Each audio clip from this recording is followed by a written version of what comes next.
Welcome back. Nandito na tayo sa taas ulit. Agenda natin dito sa Euro 1 natin. Linisin yung loob and may mga binili tayong parts. May kakabit natin sa camera. At saka mga kinuhang parts galing doon sa baba. So ayan, kung makikita nyo dito, bumili tayo nito, detailing brush. Tapos bumili din tayo nitong pantanggal ng clip. Ayan. Tapos ito, strut bar, bumili din tayo. 3-point. Tapos ito, yung mga plastics tsaka yung handbrake console. Bale, dun last time pinalitan natin to. Kinabit na natin siya. Dito sa likod, may mga binili pa tayo. Yan, buffing pads. Kasi ang pakit na nung pintura niyan, dami ng gasgas. Detailin din natin yan. Pero unahin muna natin itong mga to. Ayan, ayoko na may ganito. Ang pangit. Tapos yung ibang parts andito sa likod. And yung tail lights, papalitan din natin. Gagawin natin siyang baby altis. Sa loob naman, kailangan natin itong linisin kasi medyo, ayan o. Dumi. So, lilinisin natin yan lahat. Pero bago natin siya linisin, siguro palitan muna natin yung mga kailangan natin palitan. Katulad nito, 60-40 plastics. Tapos, ano pa ba? Yun lang naman yata eh. Seatbelt yata sa likod, wala to eh. Meron pala. Palitan natin to kasi, yan o. Hiwalay na yung kahan niya to. Itong ilalim tsaka itong ibabaw. So papalitan din natin yan. Tapos lilinisin natin yung dash kasi yun, sinasapot na siya. Hindi pa natin to nalinis guys, no? Wala na nakuha natin yung kotse. Sabi ko bago linisin, papalitan ko muna yung ibang parts. Tulad itong mga to, yan, mga painted. Tatanggalin natin lahat ng painted.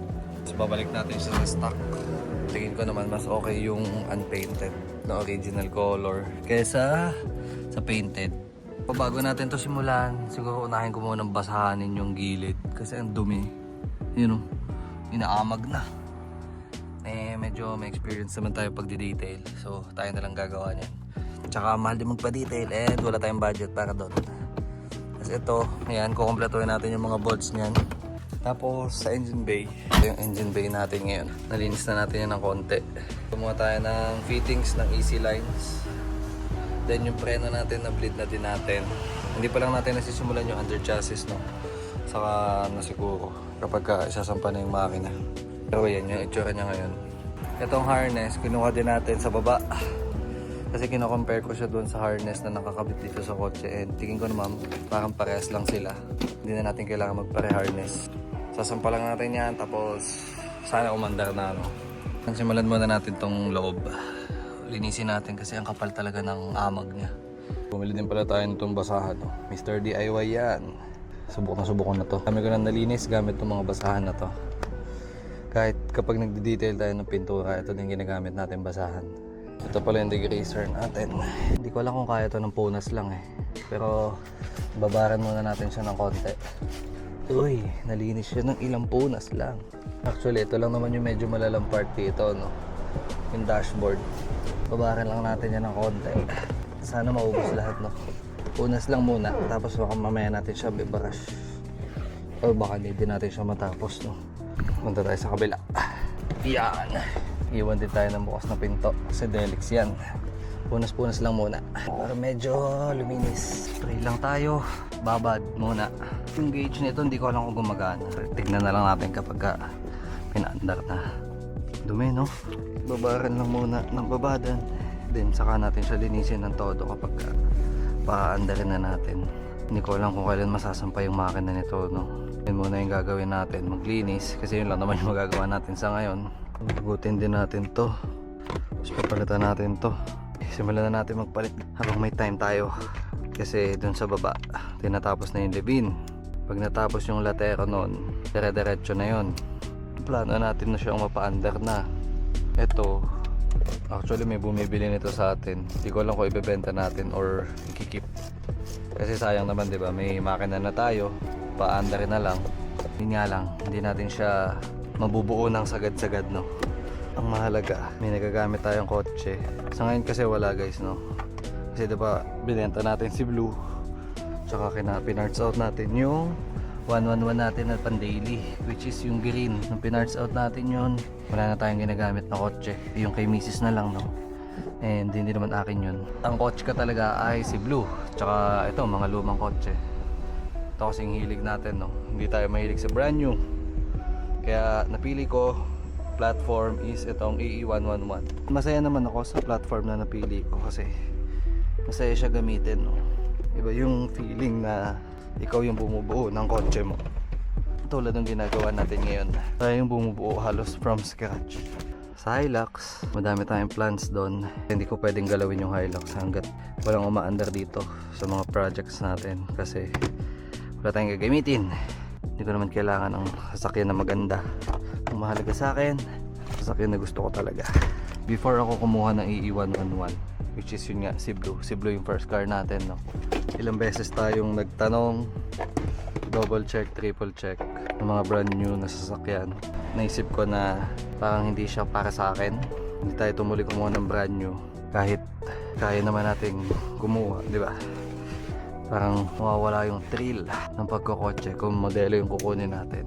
Napagdesisyon na natin na kumuha na lang ng lumang sasakyan. And I think it paid off naman. Kasi dami nating nakilalang mga naging kaibigan natin sa larangan or sa industry na to. Pangit na to. Pero sige, okay na muna yan. Pagtsagaan na lang. Meron pa naman tayo dun sa baba. Pero ito na lang muna yung gagamitin natin. So ayun, yun lang yung backstory sa history natin ng pagkokotse, no? Ang sa akin naman, I'm just enjoying the process. And malaki din yung pasasalamat natin dito sa mga lumang kotse na to kasi ito din yung isang naging source of funds natin, no? Habang tumatagal kasi dito tayo kumukuha ng panggastos. So nagbabayan sa tayo ng parts, nagpa-parts out tayo ng kotse. Sa akin, malaking achievement na yun. Yung ginagawa mo yung gusto mo tapos kumikita ka pa kahit pa paano. I mean, hindi naman malaki pero kumikita. Hindi natin mabibili yung lahat ng luho natin kung hindi dahil sa kotse, no? Actually, kotse lang din naman luho natin. Kabit na yung ating shift boot. Yun, ganda. Yan, ang goal lang natin ngayon, guys, luminis siya. I mean, hindi naman kailangan sobrang linis, pero yung mga parts na kaya na natin palitan ngayon, papalitan na natin. Kailangan ko lang sa ngayon is mapalitan to kasi gusto ko pag dinetail natin yung kotse, kung ano na yung mga nakasampa, yun na yung gagamitin natin.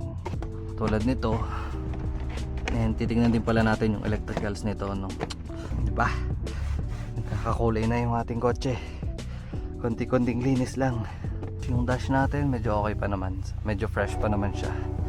Siguro ito, hindi ko alam eh, parang gusto ko siyang palitan ng stock para malinis lang, or wag na, ewan ko, bahala na guys, no? Banda-banda dyan. Ito, steering wheel, palitan natin yan. Ito guys, so baka may gusto sa inyo, mura na lang kasi hindi ko siya trip. Itong mga to, junk shop na yan, ayoko na yan. Tapos yung sidings niya guys, ang ganda. JDM number 1. So yan, yung likod natin, dumi din. Sa isang araw siguro boys, lalabas natin siya dun para malinis natin ng mas maayos yung pinto. Kasi hindi naman natin siya malilinis dito. Pinunasan lang talaga natin siya ngayon.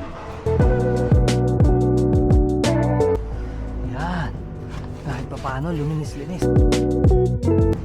Tanggalin lang natin yung mga amag. Medyo nalinis na siya, no? Ito, palitan natin to. Pas tayo dyan, painted. Tayo sa OEM na walang pintura. So, may mga umaawit na dito sa kotse natin, no? Ang dami naghahanap din ng 111 na pwedeng i-project, and I think ito yung isa sa pinakamagandang project na nakuha natin kasi di na natin kailangan maghanap ng parts ng paisa-isa. Lahat ng nakuha nating parts dito is magandang deal. Tulad ng Euro 1 face, ang mura lang nun guys, sobrang budget meal. Tapos sumakto pa na may pina-parts out tayo. Ando doon din yung mga kailangan nating parts tulad ng mga taillights. Kung nagbubuo kayo ng 111 guys, no, alam nyo kung magkano yung parts nito. Yung mga preno, then itong mga ganito, tapos yung disc brake, yung Euro 1, yung gauge, etc. Alam nyo na medyo may presyo na yan lahat ngayon. Actually medyo mataas na, no? Yan, pasingawin lang natin yung amoy. Yan, oh, ganda ng GT na climate control. Hindi ko alam kung bibitawan natin to. Yan boys, no? Medyo nalinis na natin yung loob. Tapos napalitan na natin to. Tapos yan, itong mga sidings medyo malinis na din. Ngayon kinuha ko tong backboard. Gutin muna natin yung backboard nito kasi may punit. Pangit, di ba? Papalitan natin yan. Mas maayos na backboard. And then ito yung medyo matrabaho guys no, pag tinanggal. Dami kailangan baklasin bago ito matanggal. Ito, tanggal to. Tanggal yung upuan, tanggal yung seatbelt. Tanggal din yung upuan sa ilalim. Ayan. Tapos yun, lilinisin din natin yun. Kung makikita nyo. Yun o. Yun o.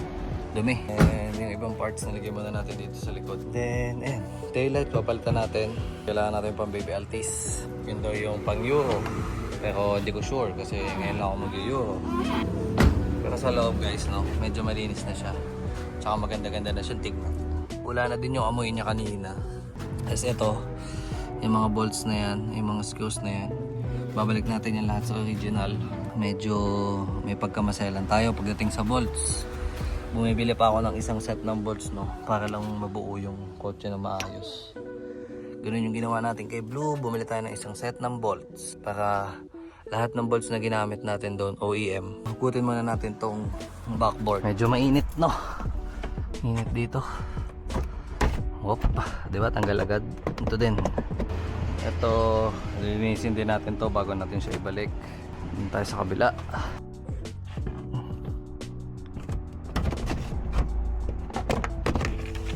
Yan.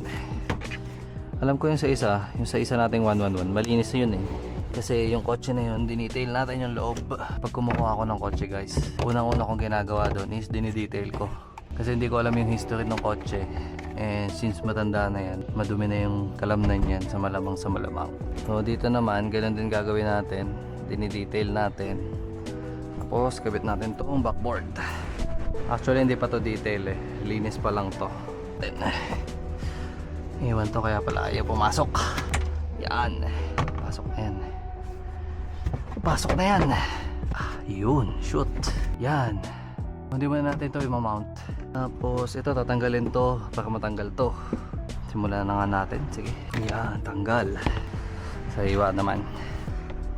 Wala na tayong paka dyan kung masira man yan.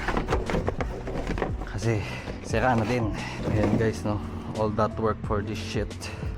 Compare natin siya guys, no. Ayan siya, di ba? Ang linis. Balik na natin to. Ito, kailangan nating ingatan to. Balik lang natin to. Ayan. Dapat magbangga ito. Yung butas ng clip. Yun. Tapos, ito. Bale, nakabit na natin siya. Napunasan na din natin yan ng konti. Kahit pa paano, malinis na yung likod natin. Balik lang natin yung mga clip niya. Tapos, okay na tayo dito. Yan. Okay na yan. Next, ano pa? Medyo madami-dami tayo na nakabit ngayon, no? Kahit hindi man sobrang daming laman ng kotse natin, ang mahalaga, malinis. Malaking plus points na yun, di ba? Sa harap pala, sariwa pa naman yung handbrake lever natin. Ito, papalitan din natin yan, mga bolts na yan. Yan, oh. Yan, papalitan natin yan kasi kalawangin na. Pangit yan. Ayoko na may ganyan. And ito, palitan na natin din yan para tapos na tayo dito, no? Doon na lang tayo sa likod mag-focus sa sunod. Yan. Halimbawa si Cash dito sa dalawa. Tignan natin. Ito, walang paninilaw. Ito mas fresh. Palitan na natin siya. So ito mas malinis to. Kasi ito yung dati natin.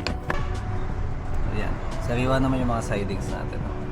Kubit na lang natin ito. Tapos na muna tayo ngayon. Sunod na lang ulit. Napagod na ako. Dami natin nagawa naman. Sulit.